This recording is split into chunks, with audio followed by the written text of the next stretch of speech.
Denise Smith, and this is Beyond the Runway, and we are filming live from the Ovahness Ball 9. Today we have a special guest in the building. He is iconic. He is the commentator of all commentators. He's the one and only iconic Jack Mizrahi. How are you doing today? What's up, tonight? LA? I'm doing good. I'm doing really great. I'm excited to be here. Yes, I'm excited. It's an honor. First of all, it's an honor for you to be on my show. I'm very, very honored. I look up to you, and yes. So let's get to business. So how has your trip been so far in LA? I always have a good time when I come here, but I'm having an exceptional time this time. I don't know, it's just something in the air. The weather's great. I've been driving all around LA for the last 2 days, enjoying my time with Martha and with Hollywood and Divine, getting with my house members on the side. So it's a great feeling to be back. Okay, so let me ask you a question. What is your favorite spot to go eat in LA? When I come down here, we venture off to so many different places. Like, it's almost like when you're in New York and there's always a cafe to stop by and get a bite. So I've tried a lot of different places. I don't have a favorite just yet. Have a favorite? Do you have a favorite club? I love the Abbey. I love going there on Sundays. That is just so epic for me. And then there was the club that the Socialite Boys do too. I love going to that. Oh, the Socialite. Okay. Brandon Anthony. Yeah, Brandon's party. Shout out to Brandon. I love you. Yes, Club Tomorrow. The rage. Brandon. Yes. Okay, so are you excited about tonight? Do you have any favorite talents in LA that you love? When I come out here, I love the energy out here. I love the Ovahness ball. I think that this is one of the balls that everybody knows to step up their game. So you never know what you're going to see every year. The themes, from the themes to the flyer to the opening performances, the trophies, everything is like on a higher level. So I think anybody comes out, they come really to respect that. So we're going to see a lot of wonderful things. And the cash value went completely up this year. Yeah. It's going to be crazy. It's going to be very, very crazy. So I know you've been commentating in the Ovahness ball for how many years? Like what, like 7, 8? I don't think I did the first one, but I think I did everyone afterwards. Yeah, exactly. Yeah. We talking about. So how did you get involved with Reach LA? How did you get involved with that? Martha reached out to me. Sean Milan and Greg and Martha, the whole team, they kind of reached out. And from my first time coming out here, they welcomed me with open arms, and they've always made my stay here pleasant. And I've always in return did whatever I can do to make sure that I add the extra value to the ball. So I take it very seriously when I come. You know, we party, but we party seriously. Hello, in a good way. Yeah. So, okay. So I want to know, and the people want to know, how did you discover this world that we call the ballroom scene? Like, how did you get introduced to it? It just fell on me like the house fell on the Wicked Witch. Like, I didn't see it coming. I went into a club for the very first time, my first time in a gay club. I met Andre. He gave me a flyer to a ball. And one Sunday I was bored with nothing to do. I just came back from a wrestling event, and I went to the ball. It was my first ball, and like, I was bitten. Like, in 4 or 5 days later, I was in the house of Mizrahi. It had just opened that night, so it was like I'm one of the official original members of the house. Original. So like you never went to no other house at all? No, not at all. One house? I've always been Mizrahi, and then remember we all changed and became Givenchy. Yeah. So then I went to Givenchy with Andre in the same bloodline. So, but we're still a complete solid. Straight through. Yeah, wow. I don't know what it means to be under somebody else's tutelage or in other people's. So y'all can learn a lot. Learn a lot, okay? I mean, it's not always easy. We don't always agree. It's not a perfect world, and sometimes you're mad at each other or you don't get things your way. But myself and Andre, I think right now we are the current longest reigning tandem in the ballroom scene. So, we take that legacy with pride and our relationship very serious, and our love for our house and our commitment to each other, even when we don't see eye to eye. So people have to understand it's not always going to go your way. Right, it's about loyalty. So I want to know, what category did you walk back in the day? I used to walk face a lot, face and performance. I walked a lot of as a house categories, Runway as a house, bazaars and productions. I won Realness a couple of times. So Fit Models magazine, like when the house first started, that was the object. Like, you went to balls to walk, you would literally get a flyer, go to the club or at the other balls and pick up all the flyers you can, get back to the house, and you're sitting there looking at the categories and marking yours off, marking your girlfriend's off to see what Sanaya's gonna walk, right, and what grand prize we can do. And so within the 2-3 years of the House of Mizrahi opening, I did a lot of walking. We pumped and we had fun though. It was never no pressure. It was always exciting to run out and get an effect. And it don't matter if it was a week after each other the balls were, whether it was in Philly or Jersey or Baltimore. It was fun, and we did it for the fun of it.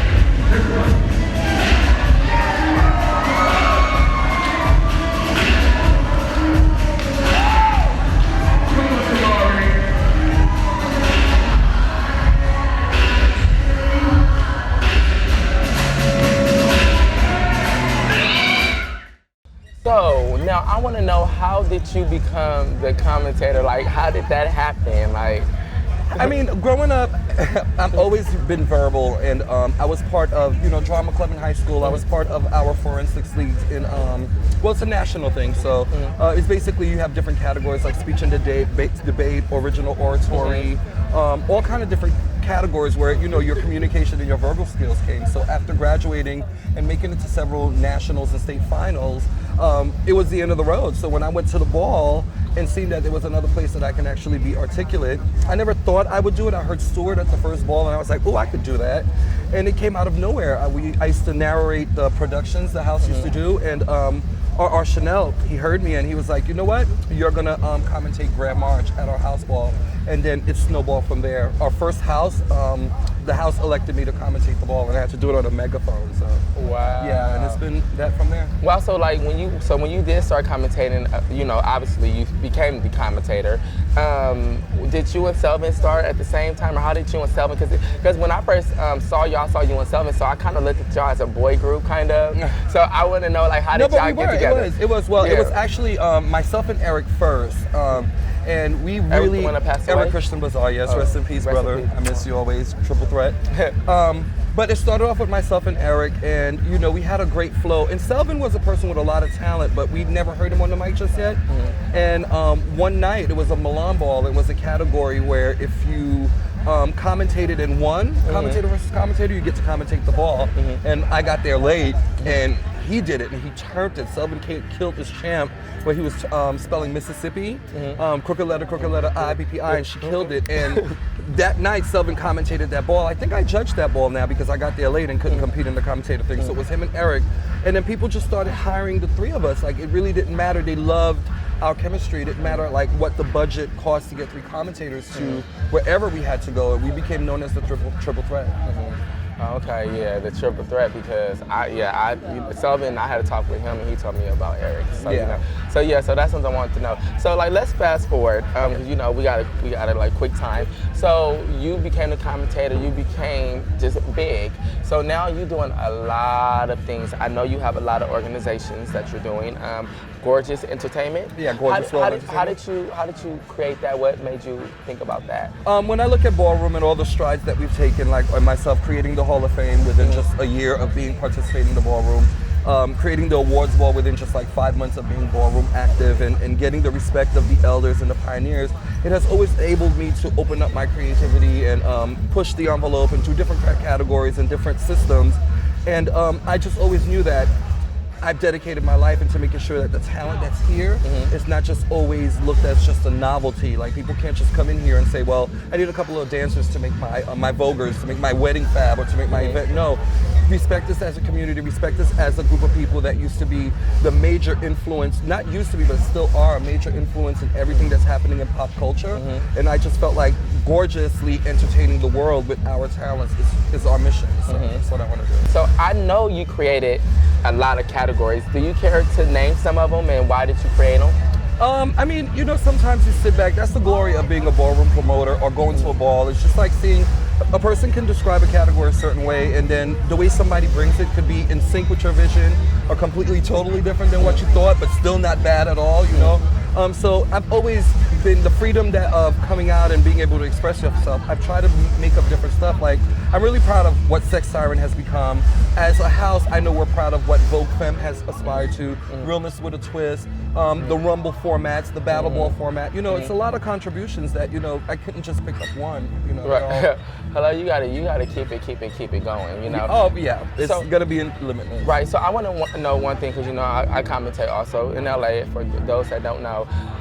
Sometimes when I commentate balls, not sometimes, all the time, I kind of figure out you never could do nothing right. If you don't call a certain person out, they get mad. Do you feel like that sometimes, or in the beginning when you first started, did you feel like that? Like, did you feel like you never did nothing right, or did you try to impress people, or was you like that? I mean, when you get the microphone, and in the era that I got the microphone, like, I was reared in that era where, the unapologetic era, I was able to see like 2 generations before me and be able to mingle with them and when I was good, they were the first to tell me I did something great. And when I was bad, the pioneers and, the stewards and the Tonys and the Hector extravaganzas, they pulled me to the side and be like, listen, you have to find a balance. And I think with anything that you do, you have to find a balance. You are going to make mistakes, you're going to fall, and you're going to shine. So, and some people do take it personal and expect you to remember everyone. I always tell people this, listen, statement stars and legends, it doesn't guarantee me calling you out. It doesn't. We're in the moment, it's a vibe, it's a rhythm, and if you fit that at that moment, then yes, but if you really want to get your life, walk and get your tens. Okay, so back in your days, and kind of back in my days, I'm a VHS girl, Okay. How can I say this? How is the ballroom scene different from it was in the back in the day? Like, what is the difference? Because I know, like, with me, back in the day, when I started, like, it was no cash given out, Now there's cash given out at these balls, and I feel like by them giving out cash, it became really, really serious because this is people's livelihood, but it created violence. So what is the difference now? I mean, what was the difference back then to now? Now everybody's pressed. We started coining the phrase about femme queens in the microwave. I think we're also getting the microwave statuses, the microwave parents. It's really a radiation generation. It's a lot of radiation going around, and people are more pressed. Back then, we did it for the fun. The only cash that was really given out was grand prize, And yeah, we would walk grand prize just really for the bragging rights. Sometimes you spend more money getting ready for grand prize than what you won. But I am a proponent of the cash part because when I came back to New York City and I realized there were a lot of promoters that were throwing balls, maybe with not a big ballroom background, not really affiliated with a house, but just part of the community, just by association, I felt they were taking advantage where they were packing houses and they were giving these girls, pens as trophies, the giant pens from the dollar store. Oh, wow. I was appalled, And like I said, it's just like, when you watch the strides from Paris is Burning to now, we're bigger, there's more people coming out, and I think that we can, and with the government and the grants that are being issued where you can give out this kind of money, it's to try to get the talent, raise the talent more than, deteriorate from the community. So we just gotta find a balance. So back in the day, did a lot of celebrities come to balls like they do now? It was a covert type of thing. Wendy Williams used to come and people grazed by. And I think, I think with balls started more like around 9, 10 p.m., maybe prime time, that you get more attendance. You have people that'll come to a latex ball. You have celebrities that will pop through at a Reach LA ball. Some of the more independent promoter house balls, they love the grittiness. They love the fact that it's an organic thing, but also with all the things that precede us with the kind of reputation sometimes a lot of people don't want to deal, So have it ever been a time, because I know you've been doing this for a long time, have it ever been a time where you was like, I'm done, I want to give up, I just can't take it, like, it's just too much stuff that goes on? Have ever been a time you wanted to just walk away? You know what, it's not something that really crossed my mind, because I've always made a promise to myself and to the community that I always wanted to help raise our awareness, help raise our talent, and take us to Madison Square Garden, make us a show that we can take across the world and present to people. And the only one time that I really felt that it was way too much is a couple years back in North Carolina after a horrific incident that should have never happened between two people that had respect for each other. And we did let the atmosphere and the fact that everybody else was watching us not allow us to make a better judgment call. And at that moment I was like, wow, if this is what it's become, if other people can get hurt over something that, I never joined this not to have fun. If I ever went to a ball my first time and there was a lot of debauchery going on, I would have never came back. I would have went, been off wrestling somewhere, But so that was the only time, and then I snapped out of that pretty surely, and I was like, I haven't fulfilled my promise, so where am I going?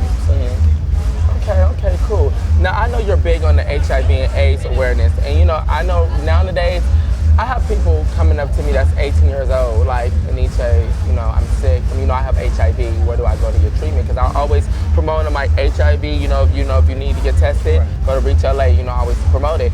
Why, let me ask you, why do you think it's getting so bad now? What is your opinion on it? It freaks me out and it's crazy because in the era that I came out, and again, we were really seeing a lot of deaths of the early pioneers and a lot of people from the white and the red era, and to sit there and watch, like, our era is really the mourning era that they've called, and to watch all these deaths happen to you, and the way these deaths would happen, they weren't just quiet. You would see somebody looking great one day, and then the next day you see them and they are completely, a shell of their former selves because the death and the medicine was not advanced. The medicine wasn't advanced, so they went through like a degrading physical change. I think the kids now are not seeing it, they're hearing it. I think the kids are, some of them are listening more to the benefits of, or seeing how some of the friends who are reacting to being positive, and there is no benefits, but I'm saying as far as that, you know, some people feel that, well, we're all gonna get it anyway, and they should see it more. They're not seeing it. I think what we're doing, we're more sensitive now. We're protecting people and saying, you know, you can live better, you can live healthier, but I don't think these kids have seen like the real stages of what it takes you to, unless they're showing it on tape somewhere. Yeah, because I seen my best friend Guy, you know, and that was sad. And I had 6 other friends that passed away. That was young, like, you know, and it hurts, you know, but it is what it is. But I'm glad that you're doing awareness and trying to, you know, save as many lives as you can. Somebody listens. Exactly, I listen. So now, back to the commentating thing. Now, let's fast forward. You have took it to another level, and I have respect for you. Like I do. Like you are one of my idols. Thank you so much. Now, I want to know, how did you get together with Miss J-Lo? What? Because when I heard before the track came out that you did a track with J-Lo, I'm like, really? I'm like, okay, you quiet. No, I didn't hear nothing. Yeah. That shit came out, I almost lost it because it gave me chills. So I want to know, how did that come about?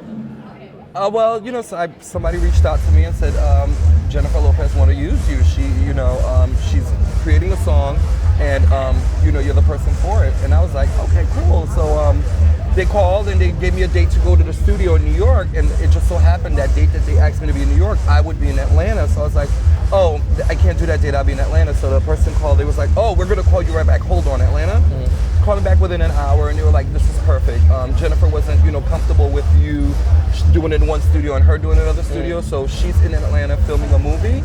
So when you're there on the next day on Sunday, you'll go to the studio, we'll send you the address, and she'll come meet you when she's done with shooting. And that's exactly what happened. And we sat there for like 10 hours and just banged it out. It was just an amazing experience, and I'm just so thankful and grateful for Tens. Right. So did you think they was playing with you when they told you about it? Did you think it was a joke?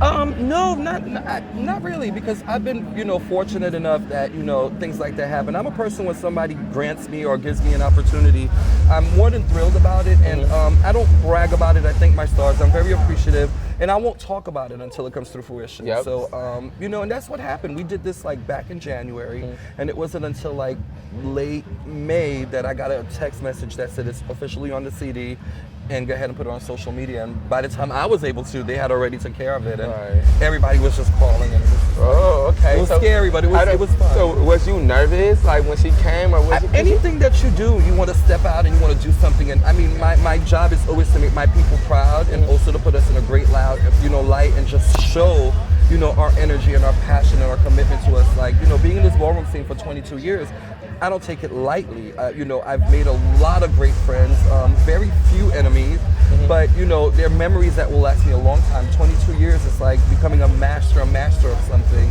And all the people before me were my teachers, you know, that, you know, allowed me to raise up to a level where I can comfortably say that I've, you know, done something. Okay. So is it going to be a video or anything for the song? Or? Well, we are waiting. We did hear that it's a performance or video coming up soon, so, you know, we can only wait and see. But the song itself is going to lead into something much bigger later on now. Yeah, I mean, well, speaking of bigger, you are the international. You have been over to the UK. So how is the ballroom scene over there? Do they have one, or? Yeah, I mean, it's growing. It's growing with the, you know, from Japan to Paris, London, Russia, all over the Netherlands. Like, the girls are out there, and they're trying to learn what we're doing. And then it's in its infancies, you know. Some cities have a little bit longer experience, you know, more exposed to it than others, but they're all getting the gist of it. They understand the origins of it. They understand the blueprint of it. And from what I've seen, it's a great feeling to know that Willie Ninja said in Paris is Burning, he wants to take Vogue around the world, and it's actually literally there. Yeah. And, you know, I know he's smiling down, and he's happy. And the strides that people like Deshaun, Naomi, and Javier, and all of these guys are taking, Alex, you know, it's a great thing to see. You got to get your ass out there. I am. I finished my mixtape. It's getting mastered, so I'm ready to, you know, I'm doing my little performances, so I'm ready to take it to the next level. Now, I just want to ask you a quick question before I let you go. For the people in LA, because you know we're on an island by ourselves, and you know I hear a lot of things that you know people from other states say LA's late, this and that. But we honestly have a lot of talent. Do you have any advice for these Voguers and the people that walk out here? Do you have any advice to better their career as far as being there? Don't rush to get there. Come out to have a good time. You know, take the tens and the chops in good stride. You know, take it. Don't be so pressed to want to be seen or want to make a name. It's not about that. It's about getting better at whatever category that you decide to walk. You know, and have fun. If you're not having fun, when the pressure becomes I got it, and it's too much pressure. Remember, this is supposed to be extracurricular activities. It's supposed to be a place where you come and you free yourself and you interpret whoever you are inside and let it shine 20 times fold. Have a good time, because the minute you stop having fun, it's not even worth it. All right, okay. Well, you know, we got a ball to commentate tonight. I want to thank you for coming on my show. It's an honor. Thank you so much, Jack. I'm so proud of you. Do it, and you look great, and stay doing what you're doing. Thank you, God. Yes, God. All right, and I'm your host, Aniche Smith, and remember, everything go beyond the runway. Until next time.